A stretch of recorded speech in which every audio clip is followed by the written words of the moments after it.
پیارے پیارے آقا مکی مدنی مصطفیٰ صلی اللہ علیہ وسلم سارے نبیوں کے سردار ہیں، امام الانبیاء ہیں۔ تو اس کا اظہار شب معراج یوں بھی ہوا کہ پیارے آقا صلی اللہ علیہ وسلم کی معراج ہوئی، اور وہ اس طرح کے سارے انبیاء کرام علیہ السلام صف بستہ تھے مسجد اقصی میں، امام کا انتظار تھا۔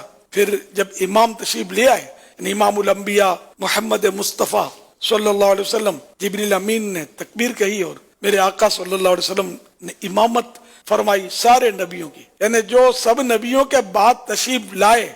تو اس کے معنی یہ نہیں ہے کہ سب سے یہ مرتبے میں بھی پیچھے ہیں، نہیں، مرتبے میں سب سے آگے۔ تو یہ معراج کی شب میں اظہار ہوا۔ میرے آقا اعلی حضرت رحمت اللہ علیہ اس کو بڑے پیارے اور چھوٹے انداز میں منظوم طور پر بیان کیا ہے۔ نماز اقصی میں تھا یہی سر، ایام و معنی اول آخر، پیچھے سب دست بستہ حاضر، جو سلطنت آگے کر گئے تھے، پیچھے سب دست بستہ حاضر، جو سلطنت آگے کر گئے تھے۔ یہ سارے نبی پیچھے ہاتھ باندھے گئے، دست بستہ مانے ہاتھ باندھے ہوئے یہ کھڑے تھے کہ یوں تو پیارے آقا صلی اللہ علیہ وسلم ہیں ہی اول، لیکن آئے سب سے آخر میں، یعنی اظہار نبوت آخر میں ہوا۔ اول آخر کے معنی ظاہر ہوئے، آئے سب سے پیچھے اور آخر امامت کی صف پر سب سے آگے کھڑے ہو گئے انبیاء کرام علیہ السلام پر، اور امامت کا مسلح آپ کو عنایت ہوا اللہ رب العزت کی طرف سے۔ ایک یہ، دوسرے یہ کہ پیارے آقا صلی اللہ علیہ وسلم کو کفار نے بڑا ستایا، بہت ستایا، اور خاص کر اس رات کو بھی آپ کو بہت ستایا تھا۔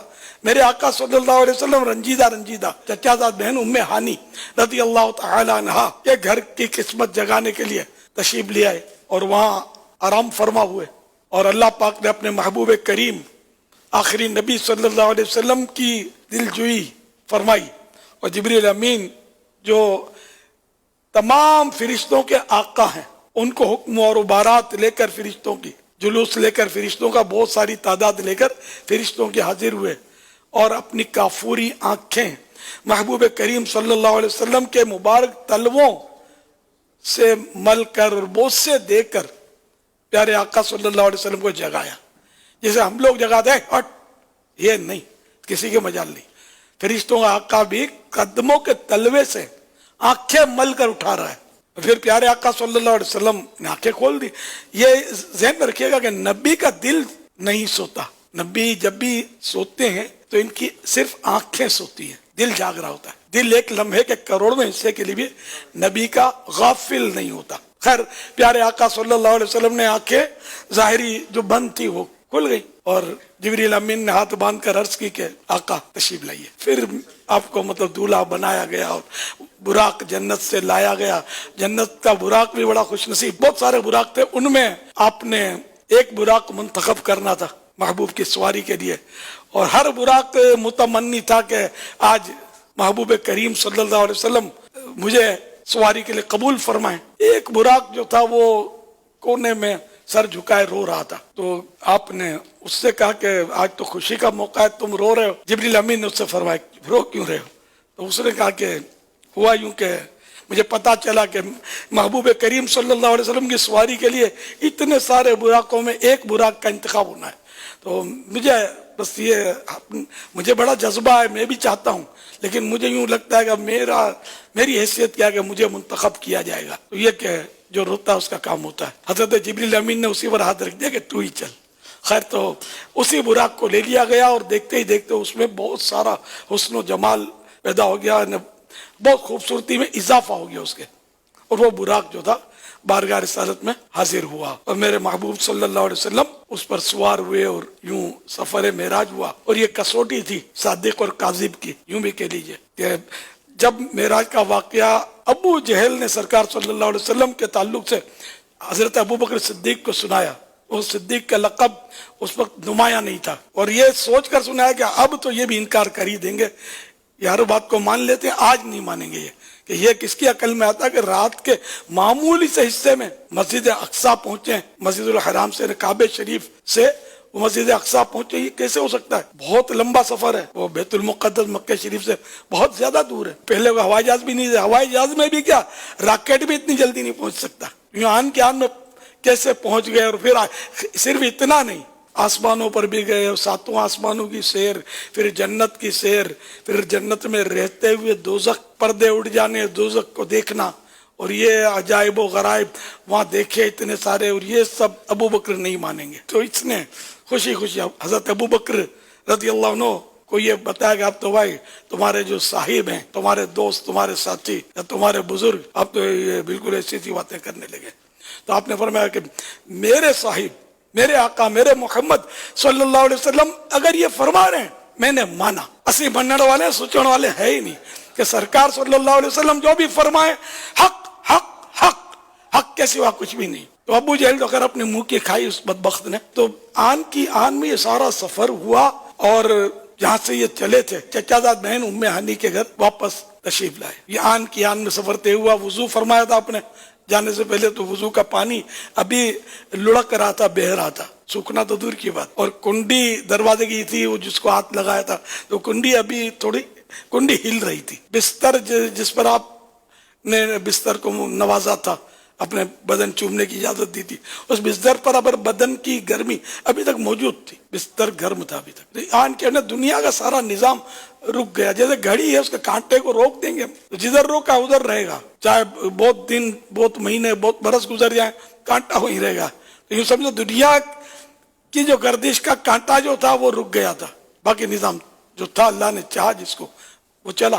پھر جب آپ تشریف لائے تو پھر وہ کانٹا سمجھو تھا، وہ اللہ کے حکم سے پھر دنیا کے نظام کا کانٹا چل پڑا۔ پھر تو اللہ پاک ہر شے پر قادر ہے، قدرت ہے، تو یہ معجزہ ہے۔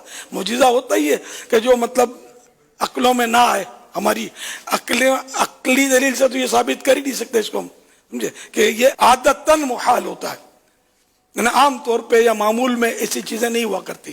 یہ اللہ کی شان ہے، اپنے محبوب کو اس نے معجزہ دیا، اور پھر اس کے ذریعے اور حکمتیں، جنت کے حالات دیکھ کر ہمیں بتائے، جنت میں یہ انعامات ہیں اور فلاں فلاں کے لیے ہیں۔ جہنم کو دیکھ کر ارشاد فرمایا کہ اس میں فلاں فلاں عذابات ہیں۔ پھر کسوٹی ہے، جس کا ایمان جتنا مضبوط ہوگا اتنا جلدی اس کو تسلیم کرے گا۔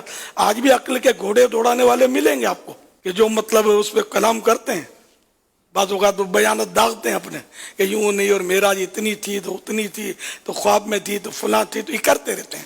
تو یہ ان کے نصیب اسی منن والے ہیں کہ بیداری میں ہوئی، جاگتے ہوئے۔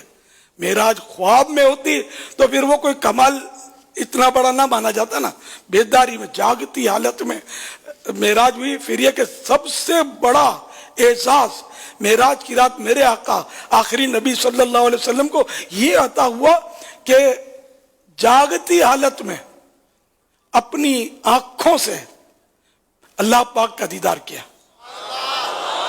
اور یہ صرف اور صرف یہ میرے پیارے پیارے آخری نبی مکی مدنی محمد عربی صلی اللہ علیہ وسلم کی خصوصیت ہے، اور کسی بھی نبی نے نہ کسی ولی نے جاگتے میں اللہ پاک کو دیکھا ہے، نہ وہ اب دیکھیں گے۔ البتہ وہ جنت میں ہم پیارے آقا صلی اللہ علیہ وسلم کے صدقے میں ہم غلام بھی دیکھیں گے، لیکن اب تک دنیا میں دیدار جو تھا یہ صرف پیارے آقا صلی اللہ علیہ وسلم کی خصوصیت، یہ بھی عظیم الشان معجزہ ہے۔ اور معراج جو ہے، معراج کا جو واقعہ، اس میں ہزاروں معجزات، میں نے کڑیوں سے کڑیاں ملی ہوئی ہے، قدم قدم معجزہ ہے الحمدللہ۔ تو پھر پیارے آقا صلی اللہ علیہ وسلم نے اس کا کہ فوراً جیسے دنیا میں بالکل کانٹا رکا ہوتا تشریف لے آئے۔ اعلیٰ حضرت جس کو یوں فرماتے ہیں، خدا کی قدرت سے چاند حق کے کروڑوں منزل میں جلوہ کر کے ابھی نہ تاروں کی چھاؤں بدلی کہ نور کے تڑکے عالیے تھے۔ نہ اللہ کی قدرت کے معراج کی رات کروڑوں منزلیں آپ نے طے کی۔ یہ کروڑوں لاکھوں یہ ہوتا نا، اس سے مراد وہ کہ بہت ساری منزلوں میں اور بہت سارے مقامات کی آپ نے سیر کی، بہت سارے عجائبات و غرائبات آپ نے دیکھے۔